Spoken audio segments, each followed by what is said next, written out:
Assalamualaikum warahmatullahi wabarakatuh. Sahabat Al-Madinah Circle Media, pernahkah kalian duduk sejenak, menatap diri sendiri, dan merasakan ada ruang hampa dalam hati yang tidak bisa dijelaskan dengan kata-kata? Seolah kata-kata itu miskin, tidak sanggup menampung rasa yang hadir.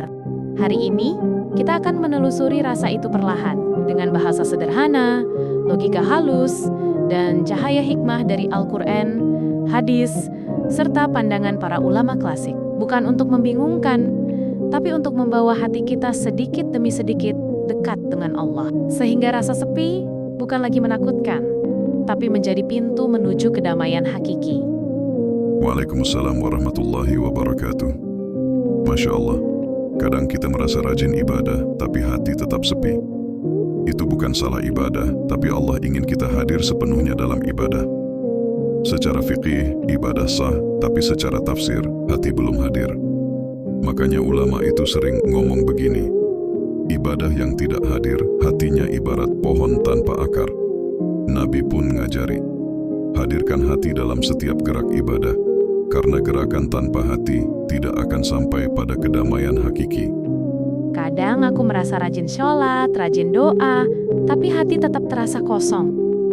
Apakah ini berarti ibadahku belum diterima? Atau sepi ini justru cara Allah mendekatkan aku padanya? Aku ingin memahami, tapi rasanya sulit menguraikan perasaan ini dengan kata-kata. Kadang aku bertanya dalam hati, apakah aku sendiri? Apakah Allah melihatku? Betul, Allah berfirman, وَلَا تَكُونُوا كَالَّذِينَ نَسُوا اللَّهَ فَأَنْسَاهُمْ أَنفُسَهُمْ. Janganlah kamu seperti orang-orang yang lupa kepada Allah sehingga Allah membuat mereka lupa pada diri mereka sendiri. Artinya gini, maksudnya ketika hati terasa sepi, itu bukan hukuman, tapi Allah sedang mengetuk pintu hati kita. Sepi adalah panggilan untuk refleksi, menilai kualitas ibadah, bukan sekadar kuantitas. Hati yang sepi sebenarnya sedang diarahkan untuk memahami esensi ibadah secara mendalam. Analoginya, seperti seorang pelukis yang duduk diam memandang kanvas kosong. Ruang hampa itu tidak sia-sia, karena disitulah karya besar mulai lahir. Kalau ibadah sah tapi hati nggak hadir, kenapa bisa begitu? Apakah aku salah? Atau ada yang kurang dalam ibadahku? Apakah ada rahasia yang tersembunyi dari ibadah itu yang aku belum pahami? Tidak salah. Imam Al-Ghazali pernah ngomong begini, "Ad-du'a'u laysa bil-lisani faqat, walakin bil-qalbi hadir." Doa itu bukan di lisan saja, tapi di hati yang hadir. Maksudnya, bibir bisa membaca tasbih atau salat, tapi hati sibuk memikirkan dunia. Secara fikih sah, tapi hakikatnya belum sampai ke hati. Kehadiran hati itulah yang membuat ibadah terasa hidup, manis, dan menenangkan. Analogi sederhananya gini, jika kita menanam benih tapi tanahnya kering, benih bisa tetap ada, tapi tidak akan tumbuh. Begitu juga ibadah tanpa hati, sah secara formal, tapi tidak menumbuhkan kedamaian. Secara psikologi, otak kita merekam gerakan rutin, tapi hati yang kosong membuat kita merasa hampa meski semua ritual telah dilakukan. Terus gimana biar hati bisa hadir penuh dalam ibadah? Apakah cukup dengan niat saja? Atau ada cara lain supaya hati bisa benar-benar hidup dalam setiap dzikir dan doa? Bayangkan hati seperti kaca. Jika kotor, bayangan buram. Tafsir Ar-Razi menjelaskan begini, "Qad aflaha man zakkaha." Orang beruntung adalah yang membersihkan jiwanya. Asy-Syams ayat 9. Maksudnya, membersihkan hati dari hasad, riya, dan iri hati. Hati yang bersih memantulkan cahaya Allah, sehingga ibadah terasa manis, damai, dan dekat dengannya. Makanya ulama ngomong gini, hati yang bersih ibarat cermin yang memantulkan cahaya matahari. Semakin bersih, semakin terang pancarannya. Dari sisi psikologi, hati yang bersih mengurangi konflik internal dan membuat setiap ibadah terasa memuaskan. Kadang orang ibadah cuma biar tenang atau mendapat pahala. Itu salah nggak? Apakah ibadah yang seperti itu masih bisa membawa kedamaian hati? Secara fikih sah, tapi secara tafsir, tujuan ibadah bukan sekadar rasa nyaman. Ada ulama pernah ngomong gini, "Man 'abadallaha lil jannati fahuwa tijarah, wa man 'abadahu lil mahabbati fahuwa ibadatul ahrar." Barang siapa beribadah kepada Allah karena ingin masuk surga, maka itu adalah perdagangan. ibadahnya bersifat transaksional. Dan barang siapa beribadah kepadanya karena cinta, maka itu adalah ibadah orang-orang merdeka. Maksudnya, kalau ibadah cuma mencari hadiah, kita belum benar-benar bebas.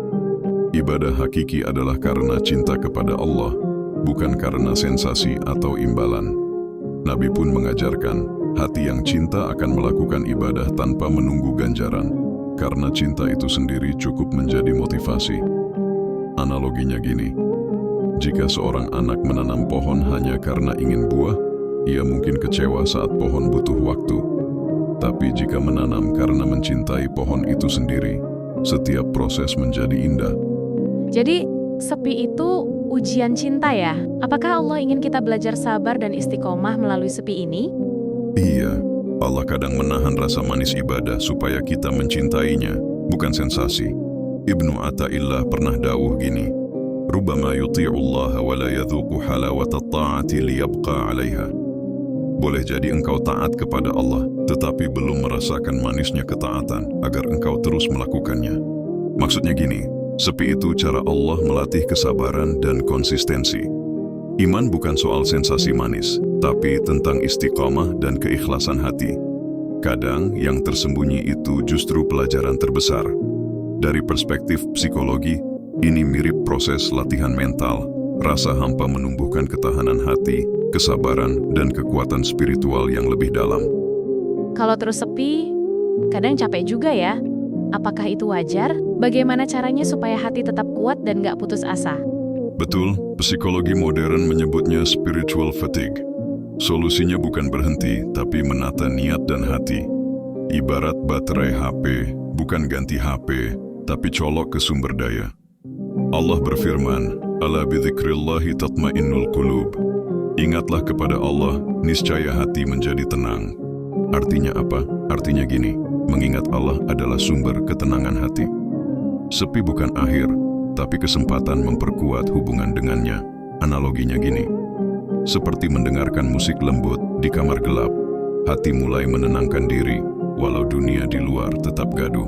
Dengan logika fikih dan tafsir secara halus, hadirkan niat dan fokus dalam zikir untuk mengisi kekosongan hati, sehingga ibadah terasa hidup. Kadang aku takut, jangan-jangan Allah nggak sayang, atau ibadahku kurang diterima. Rasanya hati ini lelah, bingung, dan ingin berhenti sejenak. Tapi ada rasa takut kalau diam itu berarti menjauh dari Allah. Bagaimana sebaiknya aku menghadapi rasa seperti ini? Tidak, sepi itu tanda Allah peduli, bukan menjauh. Ibnu Qayyim rahimahullah pernah berkata, "Innal hazana alladhi yad'uka ila taubati ni'mat." Kesedihan yang mengajakmu bertaubat adalah nikmat. Maksudnya begini, kesedihan bukan hukuman, tapi panggilan agar hati kembali kepada Allah.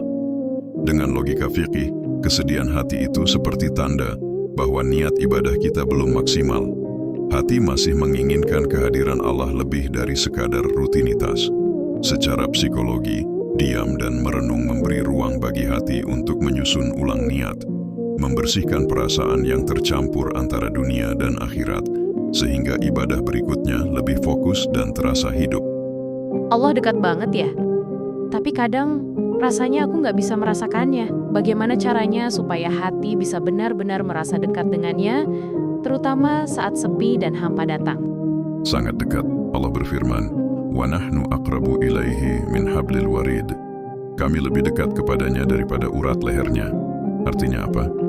Artinya gini, Allah mengetahui, melihat, dan menjaga kita lebih dekat daripada yang bisa kita bayangkan. Hati yang sepi sebenarnya sedang diajak untuk sadar. Allah selalu ada, bahkan ketika kita merasa jauh. Makanya ulama ngendiko, hati yang merasa kosong sebenarnya adalah ladang untuk menumbuhkan kesadaran akan kedekatan Allah. Secara psikologi, saat kita menyadari Allah dekat, rasa cemas dan sepi berkurang. Analoginya seperti berada di kamar gelap tapi tahu ada orang tercinta di dekat kita. Meski gelap, hati tetap tenang.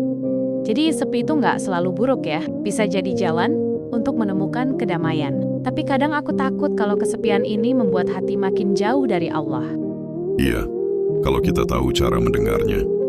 Sepi seperti malam gelap, bintang baru terlihat. Diam memungkinkan kita mendengar suara hati, panggilan Allah. kembalilah padaku. Secara fikih, ibadah sah. Secara tafsir, hati hadir. Dan secara psikologi, kita belajar menerima dan menenangkan diri. Sepi menjadi sarana introspeksi, memaksa hati untuk jujur menilai kualitas ibadah, dan menyadari bahwa kedamaian sejati bukan dari sensasi duniawi, tapi dari kedekatan dengan Allah. Ibnu Athaillah menekankan bahwa heningnya hati adalah ladang pertumbuhan iman. Makanya ulama dawuhan gini, diam bukan berarti tidak bergerak.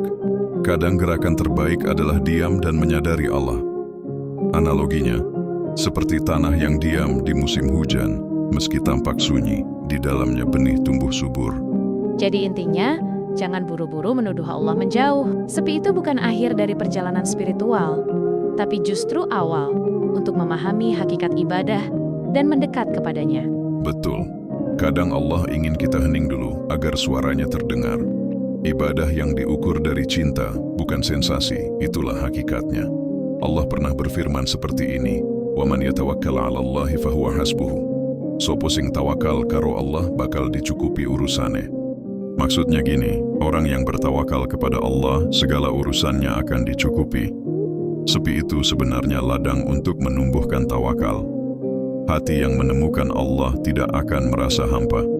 Bahkan ketika dunia terasa kosong, hikmah dari sepi ini adalah hadirkan hati dalam setiap ibadah, bersihkan dari riya dan gangguan dunia, dan pahami bahwa kedamaian hati bukan dari sensasi, tapi dari kesadaran bahwa Allah selalu dekat.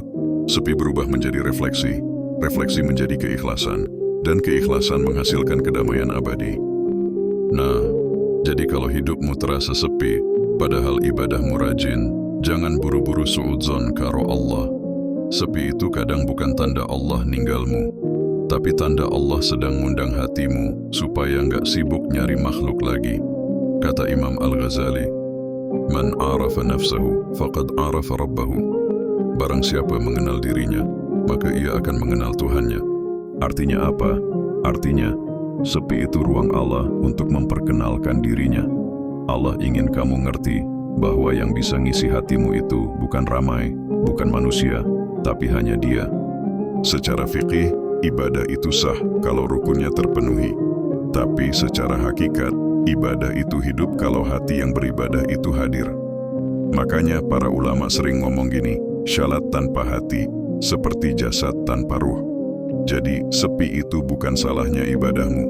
Mungkin Allah sedang ngajari kamu, supaya ibadahmu bukan hanya menggugurkan kewajiban, tapi menjadi jembatan untuk bertemu dengannya. Nabi pun ngajari kita dalam hadits, "Inna Allah la yanzuru ila suwarikum, wala ila ajsadikum, walakin yanzuru ila qulubikum." Sesungguhnya Allah tidak melihat rupa dan tubuh kalian, tapi melihat hati kalian. Hadis riwayat Muslim. Artinya apa? Artinya Allah itu melihat batinmu, bukan hanya gerak rukuk dan sujudmu. Kalau hatimu hadir, walau sepi, engkau sebenarnya sedang ditemani oleh Allah sendiri. Makanya, "Waman yatawakkal 'ala Allah fahuwa hasbuh." Sopo sing tawakal karo Allah, bakal dicukupi urusane. Kadang yang kamu sebut sepi itu sebenarnya Allah sedang membersihkan tempat di hatimu dari selain Dia. Karena kalau hati masih penuh makhluk, di mana Allah mau bersemayam?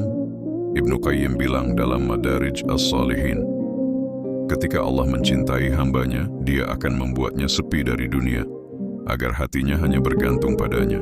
Jadi nek kowe ngerasa sepi, ojo nesu, ojo bingung. Sepi itu tanda kamu lagi dibimbing. Sepi itu tanda kamu lagi dibimbing. Allah sedang ngajari kamu mencintai tanpa syarat, beribadah tanpa pamrih, berharap tanpa kecewa.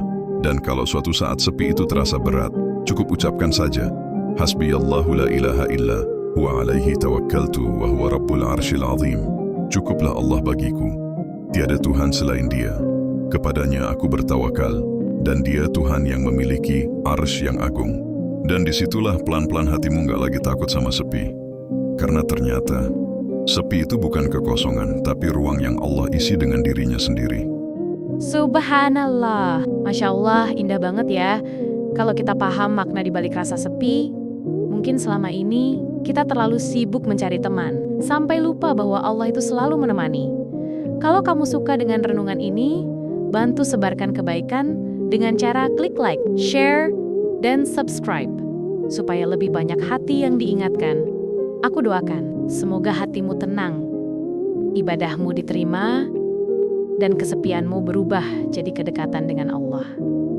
Wassalamualaikum warahmatullahi wabarakatuh.